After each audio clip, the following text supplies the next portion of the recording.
Dear children, this is your teacher Azhar Khurshid, and today we are starting with the elements of directing, and we'll be starting with the first element, that is supervision.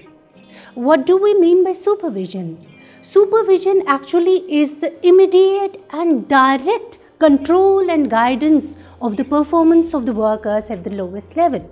By whom? By the supervisor. Who is the supervisor? He is often said to be the lowest ranking manager, as he manages a group there. What is to be managed there? The workers doing their work. Does he leave them after instructing? No, he instructs them, he helps them, he guides them, because he knows his work. He must know what they are doing on the machines so that he can guide them immediately. He is the person who is in the direct contact with these workers. There are other level workers, managers also, but they don't come into the direct contact with this worker. Who is in direct contact? The supervisor. And supervision as a function of management, as a function and element of this directing, is something very, very vital to the whole management. So let's see what he does. Number one, he is in a day-to-day contact with these workers. Day-to-day contact. Is there any other person who is in day-to-day contact? Yes. There are many, but actually there is no manager in day-to-day contact with these workers. He is the lowest ranking manager. He is the one who feels from the group itself, because he knows who is who can do what are the skills in a particular worker, how can he be used for the betterment of the organization. He knows where a group activity can take place, which is beneficial to the organization or which can hit the organization at the same time. So he is in a day-to-day contact with the workers, unlike all other managers in the organization. Next, he acts as a link between the workers and the managers. A link. There are people at the top level, at the middle level, at other levels, but he is the only person who manages a link, who acts as a link between the workers and the managers. He knows the worker on the other one side very, very intricately, very, very closely, and at the same time he knows the manager also. He knows what is there in the plans, he knows what we are to do, and he knows how the workers are doing it. Are they doing it right? Are they doing it wrong? He corrects it at the same time. So he acts as a link. He ensures that the targets are met, the performances are done, the work is done. He ensures quality of the work because he is there with them. He continuously instructs them, guides them. He is a friend, he is a philosopher to the worker. He acts as a guide to the worker. At the same time, he gives the worker a feedback that you are going wrong and sets it correct. He gives this feedback to the managers also. What the plans that are to be translated to the workers, are they correct or they need to be amended somewhere, because if they are not fit to the workers, they should be amended somewhere. And then he maintains the group harmony. What is management all about? Management is about the group activity. If it were a single person, it would have been very easy. But it's a group activity. Groups act differently every time. Groups have a different psyche. So it's very important. There should be somebody who knows the group psyche, how they are going to turn the whole group. What is the next move? So this person acts as a pivot. His role is a pivotal role, and coming to building up the morale of the worker every time, because this worker at times feels frustrated, feels low. Now this person is somebody who builds up again. Now you can do it, can do attitude. Then suggests training programs. At the same time, he translates, he says that this work was not done that well, up to the mark. What do we need? We need training programs. He actually gives a feedback to the managers that we need training programs for these workers at the same time. So we came to know that this is very, very important. The supervision element of directing is very important when it comes to workers and managers, the links and other things. Coming on to the next element of directing, it is motivation. Very, very important. What is motivation? Before I go ahead to understand what is motivation, let's understand that it's actually derived from the word motive. What is motive? Motive is something which is within you. an urge, a feeling that energizes you, that makes you, directs you or makes you search something outside for the fulfillment of that urge that is within you. Say, for example, you are hungry. What will be your move? The hungry thing is within you, and your movement towards searching for the food is something which is the objective. You are directed towards that. Your behavior is changed till the motive is satisfied, till this unsatisfied need is satisfied. So you will be there in drives, you will be searching for something like food, right? So motive is within you, and there is yet another word which is a motivator. Motivator is what motivates you to do work. Say, for example, I'm an employee in an organization and I need promotion. And for my promotion, I need to get a particular target which is set by the organization. If I get that for the organization, I'll be promoted. So this target, this becomes a motivator for me. So promotion is something that is within me. I want to go for that and I will strive for that. I'll go ahead. Motivation means a process of stimulating people to action to accomplish desired goals. This is what they say. It's a process. 3 terms. Number 1, motive. Number 2, motivator. Number 3, motivation. I said motivation is a process of stimulating people to accomplish to desired goals. Right? So act to desired goals. Now coming on to the next thing, that is the characteristics or the features of motivation. Number 1, as I said already, that motivation is an internal feeling. Internal feeling. I explained it. It's within you. It is within you. The motive is within you, and the process has to be somewhere outside so that it stimulates you. Number 2, that whatever you do to fulfill that motive is your goal-directed behavior. Say, for example, food, searching food. As you are hungry, you are within, and searching for the food is your goal-directed behavior towards the goal. And searching for that promotion thing is the goal-directed behavior. It leads to a particular objective. Motivation can be positive or negative. Now you have to understand that. How can it be negative? We understand that yes, motivation is something which can bring a positive attitude. But at the same time, while a manager implements this thing, he can use a negative technique of motivation also. What's a negative technique? It means that, say for example, in an organization, there are 10 people coming daily to the organization. There are some who come regularly on time, and there are some who are defaulters, who come late, right? So there has to be something so that these people who come late, they are actually got to that level where the others are. They are made understood that they are doing something wrong. So I can use a thing here. Number 1, that I will be those employees who come on time regularly will be given a certificate of appreciation at the end of month. And those who are coming regularly late, for their 3 lates, there will be a 1 leave without pay. Now 1 leave without pay for those who come late for 3 days continuously means a negative motivation. But this will work later towards a positive thing for the benefit of the organization, because there's for some time they will think that they are doing something wrong for which they have to pay ultimately. So their behavior will be changed. This means there will be a change in behavior by my negative motivation. So this means it can be a positive motivation and it can be a negative motivation also. Motivation is a difficult process. How is it a difficult process?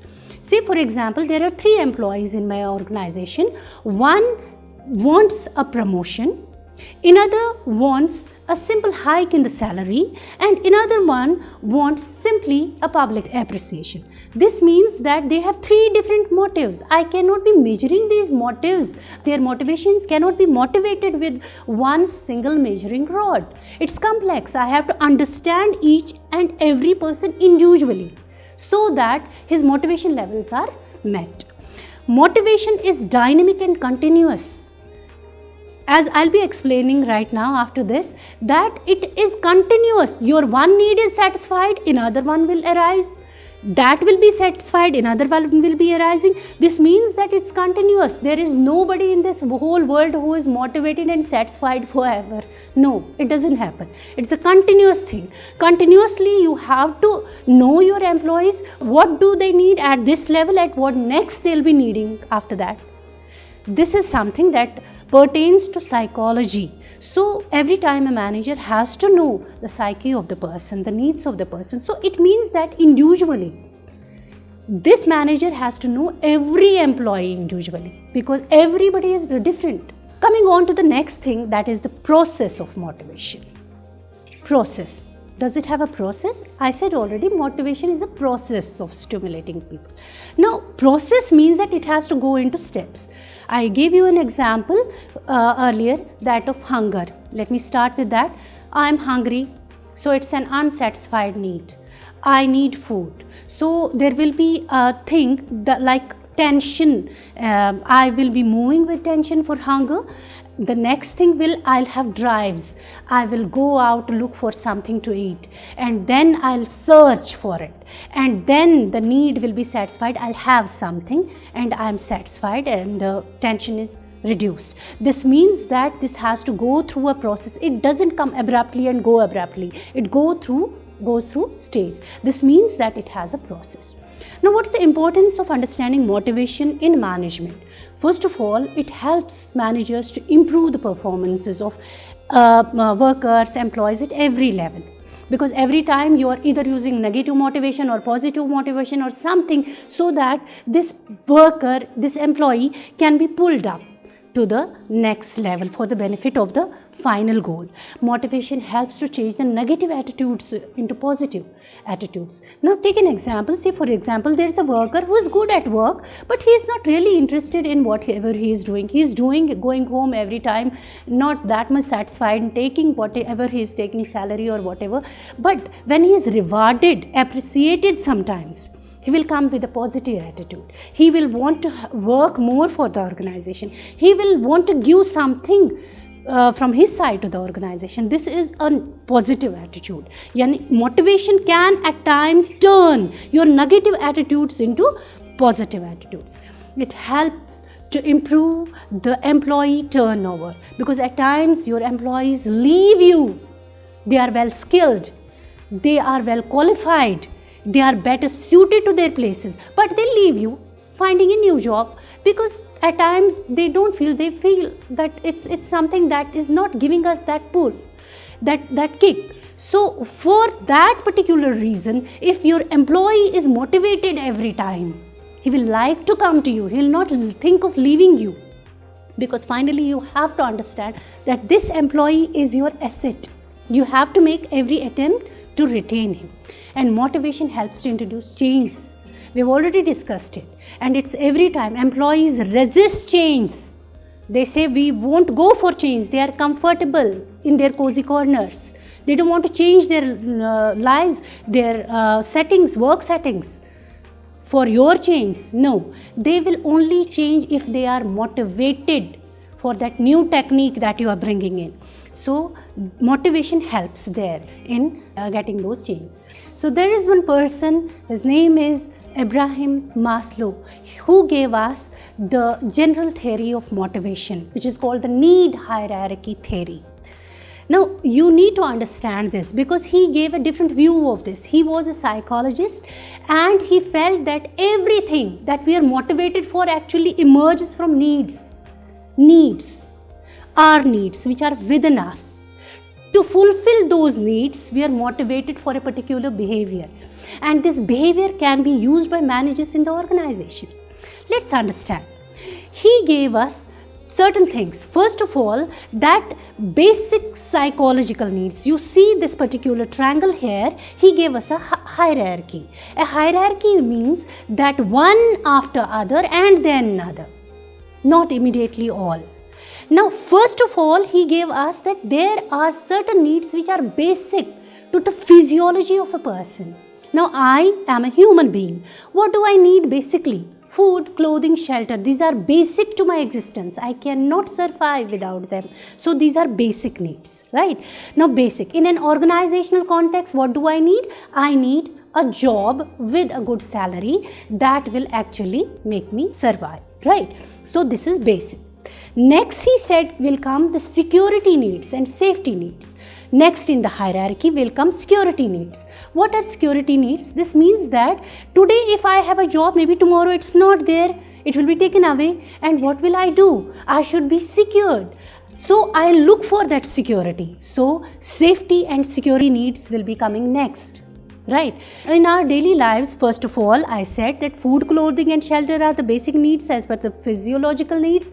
The second will be that we should be safe and my family, my shelter. There are harsh climatic conditions. There are other things. There are things I'm afraid of. So I should be safe. These are in the day-to-day context. But in organizational context, we need this job to be safe, secure. Right. Now, third will come the affiliation or the belonging needs. What is affiliation and belonging? This means that if I am there, I am safe in my house, but who are my neighbors? Who are my friends? Who are certain people that I should not go with? So I will look around myself. I will see the affiliation. In the organizational context, I'll see those people who are my colleagues, who are the partners in the work, who are my managers, who are the persons below me, who are in the hierarchy. This means something that I look around myself, the affiliation. Because after all, when we come to work, it's not only work. We look for several other things also. There is a smile needed at times. There is sharing of lunch needed sometimes. There is sometimes that we fight with each other. This is an informal thing going with the formal thing. But we need it desperately as human beings because we are social animals. Next, in the hierarchy comes esteem needs. What are esteem needs? Esteem needs means that after all, I'll think, who am I in this organization? Am I a teacher? Am I in charge? Am I somebody who is subordinate to somebody, or am I somebody who manages a group? Who am I? So I look for my esteem things, my portfolios. Right. And in the day-to-day context, when it comes to esteem needs, I will feel that who am I in this particular locality? Am I president of this particular locality? Do they respect me? Am I somebody who is a respectable citizen, or I am looked down upon? Who am I? So this is esteem needs. Then again in the hierarchy, the fifth one, he says that it has to be self-actualization. Self-actualization means that everyone as a human being knows that who is he and what he is capable of. And if he does not get to that level, he is not satisfied, be it work, be it family and whatever. Society. So he tries to come up to that level, what he feels that he is capable of.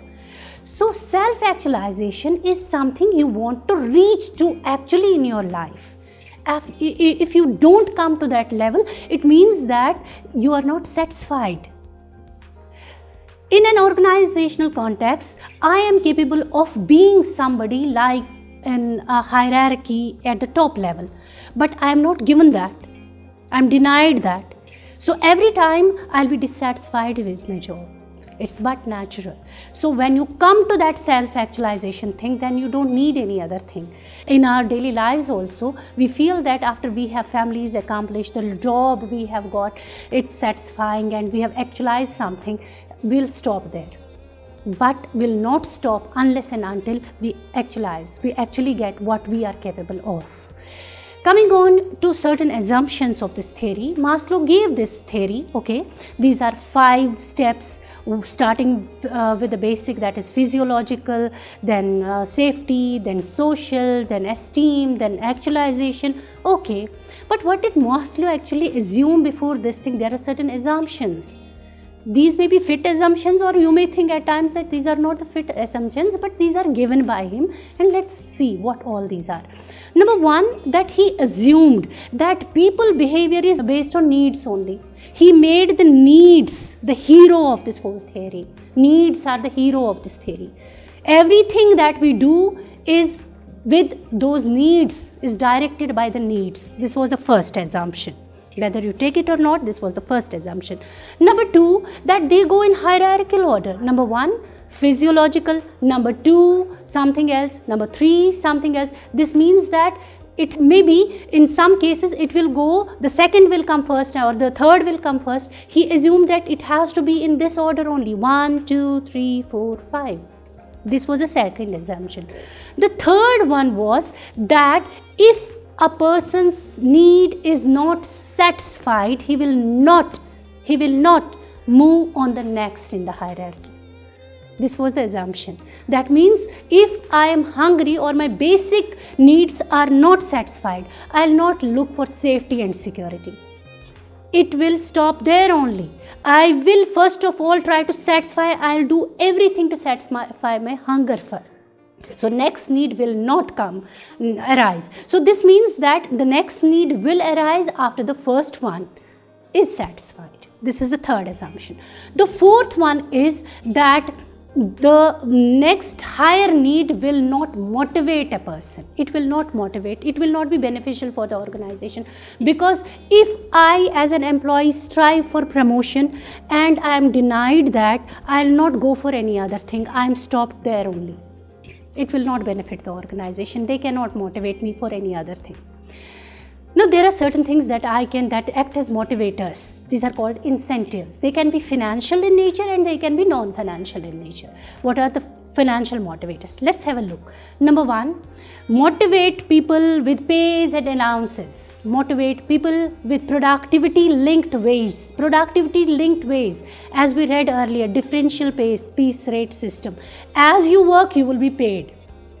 Differential. Number third, bonuses. Number four, share your profits with your people. Give them a co-partnership somewhere. This is financial. Give them retirement benefits. Give them certain perks. These are the things that will motivate them financially when it comes to finance. But there are certain other things also that are related to esteem, that are non-financial in nature. Number one, give them status. There are people who are desperate after status. Give them status and they'll work for you. This acts as an excellent motivator. Number two, organizational climate. After all, I said already that we are social animals. We actually desire that there should be an organizational climate which suits us. We want to come to work every day. Right? And then again, there should be certain career advancements. I should not be restricted to one place. I should know that next I'm moving on to next level. Job enrichment. Employee recognition programs where they are actually cheered. Somebody is giving them certain appreciations. Yes, you have done it rightly. And there should be job security. This is a non-financial thing. Security and employee participation in management, which is very, very important, whether you take it or not. When you involve your employees in your management things, your decisions, they will actually feel that they are very important and they'll do it in a very good mood. Otherwise, it's actually a reluctance. Then again, coming to the last but not the least non-financial incentive, that is employee empowerment. Employee empowerment is very, very essential. Thank you very much, dear children. I know that you have been very patient listeners. This is all for the day. Goodbye.